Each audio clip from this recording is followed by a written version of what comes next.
গ্রামের দৃশ্য কতটাই না সুন্দর, তাই না বলেন? আর এই সময়টা তো একটু বেশিই সুন্দর, সরিষার ফুল ফুটে চারিদিকে হলুদ হয়ে থাকে। আসসালামু আলাইকুম সবাইকে, সবাই কেমন আছেন? আজকে দোকানটা বন্ধ ছিল, সেই জন্য ভাবলাম যে একটু বিলের দিকে যাই। অনেক রকমের সবজি চাষ করা হয়েছে আর শাক হয়েছে অনেক, সেই জন্য আমি মাকে বললাম চলো আজকে যে ঘুরে আসি আর একটু শাক নিয়ে আসি। আমার মেয়েটা দেখছেন আগে আগে চলে যাচ্ছে আর বলছে দেখো আম্মু দেখো কতগুলো হলুদের ফুল। আমি বললাম এগুলো হলুদের ফুল না বাবা, এটা হচ্ছে সরিষা ফুল। তো সে বলছে যে হলুদের ফুল না তো এগুলো হলুদ কেন?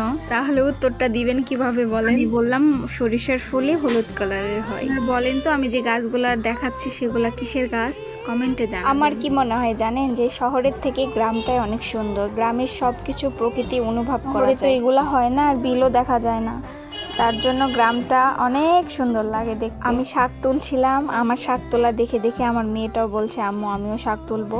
তো সেও তুলে অনেক ফাজলাম করছিল আর সে বলছিল আম্মু একটাও যেন সরিষার ফুল ছিঁড়বে না, তাহলে কিন্তু আল্লাহ গুনাহ লিখবে। আর আমাকে ভয় দেখাচ্ছে আম্মু আমি কিন্তু বলে দিব যার গাছ তাকে বলে দিব তোমাকে কিন্তু ধরে বেঁধে রাখবে। চারিদিকের পরিবেশটা দেখছেন কত সুন্দর লাগছে দেখতে, মাশাআল্লাহ, আল্লাহর কি নিয়ামত।